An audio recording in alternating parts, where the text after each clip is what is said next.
उसी समय एक सांवला सलोना किशोर अवस्था का घुंघराली अलकावली वाला बालक गरम गरम सुगंधित तेल लेकर के पहुंचा और बोला कि बाबूजी, हम आपके मालिश कर देते हैं, सब थकान दर्द बिल्कुल ख़त्म हो जाएगा। आपने कहा भैया हम ब्रजवासी बालकों से सेवा नहीं लेते हैं, यद्यपि हमारे शरीर में आवश्यकता तो अनुभव हो रही है सेवा की, लेकिन हम लेंगे। अरे बोले हम तो यहीं, कहाँ रहते हो तुम? बोले यही महल में रहूं।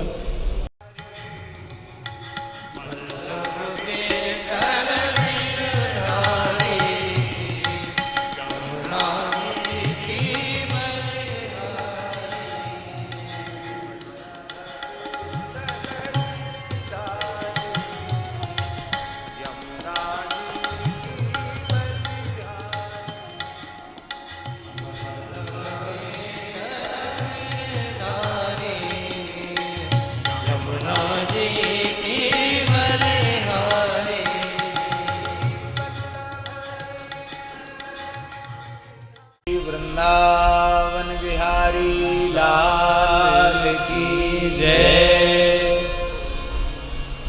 कल एक हमसे भूल हो गई। भूल कैसे हुई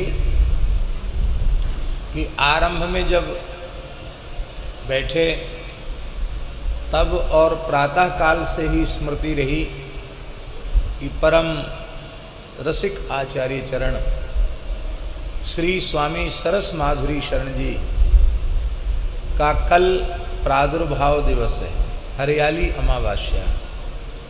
तो प्रातः काल भी खूब स्मृति में रहा और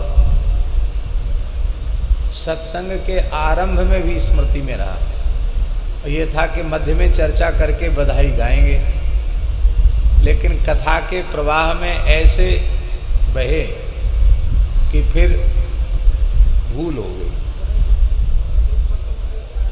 हैं।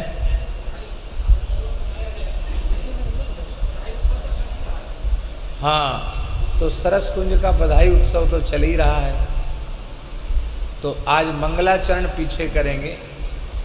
पहले स्वामी सरस माधुरी शरण जी जो इस युग के महान रसिक आचार्य चरण हुए, शुक संप्रदाय हमारे वैष्णवों की परंपरा में एक बहुत ही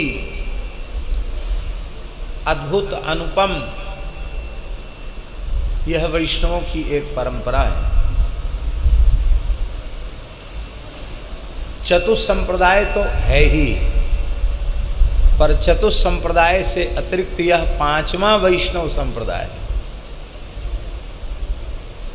परम रसिक आचार्य चरण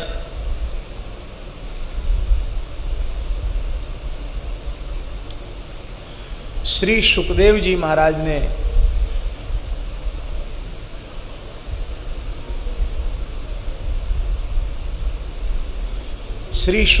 महाराज ने डेहरा ग्राम में प्रकट भार्गव कुल में उत्पन्न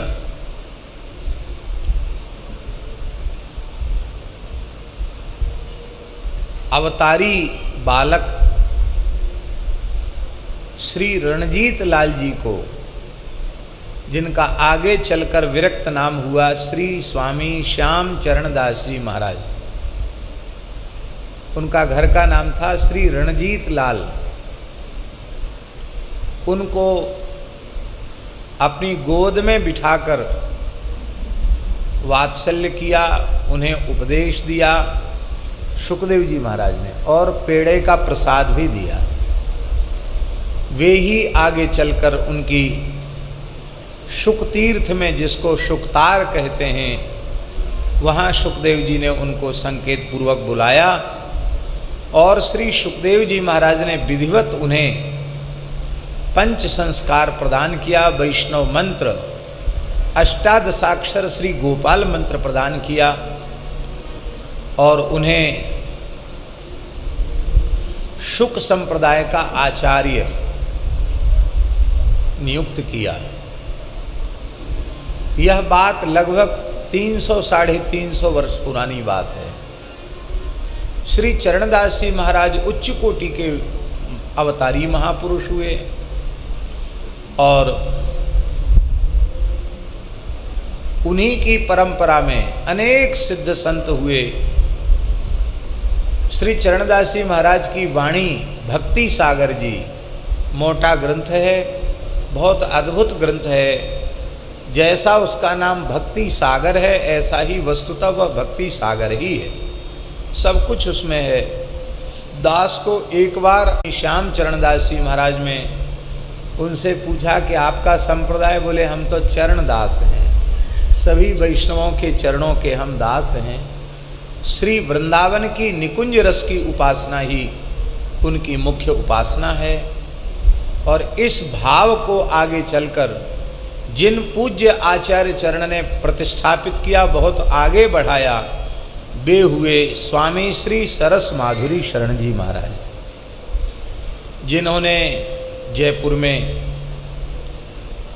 आचार्य पीठ स्थापित करके और वैष्णवता का, भक्ति का प्रचार प्रसार किया। आज भी उस पीठ के माध्यम से भक्ति का प्रचार प्रसार हो रहा है। चरणदास श्री स्वामी सरस माधुरी शरण जी महाराज बड़े विलक्षण कोटि के महापुरुष थे। उनका मन परम विरक्त था, किंतु गुरु आज्ञा से, गुरुजी ने उनको विरक्त वेश नहीं दिया, गुरुजी ने उन्हें आज्ञा दी कि तुम गृहस्थाश्रम में प्रवेश करो। क्या कहा? गृहस्थाश्रम में प्रवेश करो, विवाह करो। साधु नहीं हुए थे, ऐसा मत सोच लेना कि साधु होने के बाद ब्याह कर लिया। साधु होने के बाद, विरक्त होने के बाद, और जो विवाह करता है, लिखा है ऐसे व्यक्ति का मुख देख करके सवस्त्र स्नान करना चाहिए और सूर्य मंडल का दर्शन करना चाहिए, तब उसके पाप का प्रायश्चित होता है। शास्त्रों में उसे आरूढ़ पतित कहा जाता है, वानतासी कहा जाता है। ऊपर चढ़कर नीचे गिर गया, वानतासी माने कुत्ता होता है, बमन किया फिर उसको खा लिया। तो शास्त्रों में साधु सन्यासी होने के बाद, विरक्त होने के बाद फिर से विवाह करना बहुत निंदित है। इसलिए ऐसा आप लोग बिल्कुल न समझें। वे शिष्य थे, गृहस्थ ब्राह्मण ही थे, पर विरक्त होना चाहते थे। और उनके पूज्य गुरुदेव श्री स्वामी बलदेव दास जी महाराज भगवान की प्रेरणा से उन्हें आज्ञा कर रहे थे कि नहीं, तुम विवाह करो। और आपका मन बिल्कुल संसार की ओर नहीं था। एक दिन आप पढ़ के आए तो देखा कि गुरुजी अपने हाथ से चक्की पीस रहे हैं, और गुरुजी लगे ही रहते थे सरस बिहारी जी की सेवा में, ठाकुर जी के श्याम सेवा, बहुत आचार विचार की सेवा है, बहुत अपरस की सेवा है। और गुरुजी ही सब कार्य करते ज़्यादा से ज़्यादा। आप बड़े दुखी हो गए कि ये तो हम कर लेते, आप चक्की भी चलाएंगे, कैसे होगा? उन्होंने कहा इसलिए तो हम कहते हैं कि ठाकुर जी की सेवा में ठाकुर जी की एक बहू आ जाए हैं तो सब काम बढ़िया हो जाएगा, पवित्र वंश का विस्तार होगा और भगवान की सेवा पूजा जिस मर्यादा से हम चाहते हैं उस मर्यादा से होती रहेगी, तुम्हें कोई बाधा नहीं आएगी। और उन्होंने आज्ञा देकर उनका विवाह कराया। विवाह तो नाम मात्र का था, वस्तुतः वे परम वीतराग थे, अहर्निश निकुंज रस के भाव में डूबे रहते थे। स्वयं अपनी वृत्ति ठाकुर जी की सेवा, साधु सेवा, वकालत पढ़ी हुई थी उस जमाने में उन्होंने।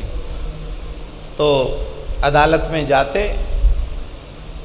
वकील वाला काम करते और उससे जो कुछ उनको मिलता था पारिश्रमिक, उससे वो सेवा करते थे। एक बार भगवान की सेवा में डूब गए और उनको आवश्यक केस में जिरह करने के लिए जाना था। वकील लोग जिरह करते हैं ना, तो जिरह में उनको जाना था, वे नहीं जा सके। तो स्वयं ठाकुर श्री गोविंद देव जी महाराज ने उनके स्वरूप में उपस्थित होकर के जिरह किया और फैसला करा दिया तो उनके हस्ताक्षर, भगवान ने उनके स्वरूप में जाकर के उनका वकील वाला काम किया। इसके बाद उन्होंने त्यागपत्र दे दिया कि हम तो होश में रहते नहीं, ठाकुर जी कितनी बार कष्ट उठाएंगे। वे बरसाना में पधारे, थके हुए थे, शरीर वृद्ध हो गया था स्वामी सरस माधुरी शरण जी का, और उन जमानों में इतने अच्छे मार्ग नहीं थे, तांगे से ही व्यवस्था होती थी, कोई वाहन नहीं चलते थे, घोड़ा गाड़ी, तांगे से वहाँ पहुँचे। रात हो गई थी तो श्री जी के महल तक तो पहुँच गए, दर्शन भी हो गया आरती का, और अब थके हुए थे तो वहीं पुराने मंदिर में गोसाई ने निवास की व्यवस्था कर दी। 2-4 सेवक साथ में थे। तो आपके शरीर में पीड़ा बहुत हो रही थी। उसी समय एक सांवला सलोना किशोर अवस्था का घुंघराली अलकावली वाला बालक गरम गरम सुगंधित तेल लेकर के पहुंचा और बोला कि बाबूजी, हम आपके मालिश कर देते हैं, सब थकान दर्द बिल्कुल ख़त्म हो जाएगा। आपने कहा भैया हम ब्रजवासी बालकों से सेवा नहीं लेते हैं, यद्यपि हमारे शरीर में आवश्यकता तो अनुभव हो रही है सेवा की, लेकिन हम लेंगे। अरे बोले हम तो यहीं, कहाँ रहते हो तुम? बोले यही महल में रहूं। कहाँ नाम है तेरो? बोले मेरो नाम है भजीटा। क्या नाम बताया? भजीटा। जैसे नौकर चाकरों के नाम हो तो इसी ढंग का नाम ठाकुर जी ने बताया, भजीटा नाम बताया। और संपूर्ण शरीर को दबाया, सेवा किया, थकान दूर हो गई, वे सो गए और उठे तो बड़ा दिव्य सुख का अनुभव हुआ।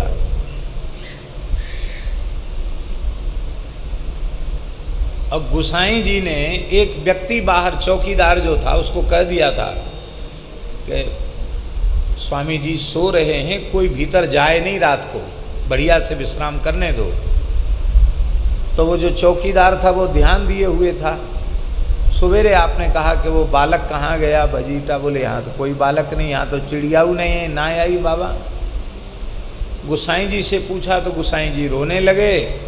उन्होंने कहा महाराज ये तो महल के ठाकुर जी ही हैं भजीटा, ये श्री जी का भजन करते, सेवा करते, इसलिए इन्होंने अपना नाम भजीटा बताया। तो उनके विरह के पद भी हैं।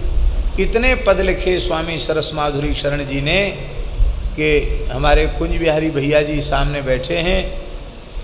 शायद ब्रज का कोई रासधारी होगा जो सरस माधुरी शरण जी की दिव्य वाणी को गाए नहीं। सरस माधुरी शरण जी के पद के बिना, उनके छंद कवित्व के बिना, ऐसा समझो रास बिहारी की रास लीला पूर्ण नहीं होती। इतने मधुर पद हैं, अष्टयाम के पद, सब पद बहुत मधुर हैं, अद्भुत उनकी वाणी है। ऐसे स्वामी श्री सरस माधुरी शरण जी के चरणों में हम सब उनकी प्रादुर्भाव तिथि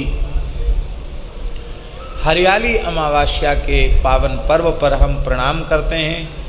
श्री मलूक पीठ की ओर से और सभी श्रोताओं की ओर से, सभी संतों की ओर से उनके चरणों में प्रणाम निवेदित करते हैं। प्रायः सरस माधुरी शरण जी ने सभी आचार्यों की बधाइयाँ लिखी और सभी आचार्यों के उत्सव मनाते थे वो, सभी आचार्यों के उत्सव। श्री चैतन्य महाप्रभु जी की बधाई नहीं लिखी। तो जब वे भगवत धाम जाने को थे तो श्री चैतन्य महाप्रभु जी ने प्रकट होकर उनको दर्शन दिया और दर्शन देकर कहा कि आप हमारी बधाई नहीं लिखोगे, आपने सबकी बधाई लिखी, हमारी नहीं लिखोगे। तब अंतिम उत्सव आपने महाप्रभु जी का मनाया और महाप्रभु जी की बधाई लिखी। ये बात इसलिए हम निवेदन कर रहे हैं कि आचार्यों की, सिद्ध संतों की, ठाकुर जी की, श्री जी की ऐसी अनुपम कृपा श्री स्वामी सरस माधुरी शरण जी महाराज ने प्राप्त की। उनके बाद द्वितीय आचार्य, उनके बाद जो हुए श्री रसिक माधुरी शरण जी महाराज हुए और वर्तमान में श्री स्वामी अलवेली माधुरी शरण जी महाराज आचार्य पीठ पर विराजमान हैं। वह भी अनुपम रसिक अनुपम संत हैं, उन्हें भी बड़ी बड़ी दिव्य अनुभूतियाँ होती हैं। और अब हम आपको क्या कहें, आज वे प्रत्यक्ष विराजमान हैं, तब उनकी महिमा हम लोग समझ नहीं पा रहे हैं। लेकिन ऐसे संतों का जब विरह होता है, अभाव होता है, तब पता चलता है कि ये कैसे महापुरुष थे। मेरे अपने विश्वास के अनुसार पूज्य स्वामी श्री अलवेली माधुरी शरण जी भी उसी कोटि के महापुरुष हैं। उनके भी चरणों में हम प्रणाम करते हैं। वृद्ध हैं, शारीरिक रूप से बहुत स्वस्थ नहीं हैं, अक्षम हैं, लेकिन आज भी अष्टयाम सेवा में घंटों ठाकुर जी की रहते हैं और आज भी आचार्य उत्सव में वे नृत्य करते हैं। आज भी अद्भुत है उनकी आचार्य निष्ठा। ऐसी निष्ठा वाले उन महान संत के चरणों में हम प्रणाम करते हैं।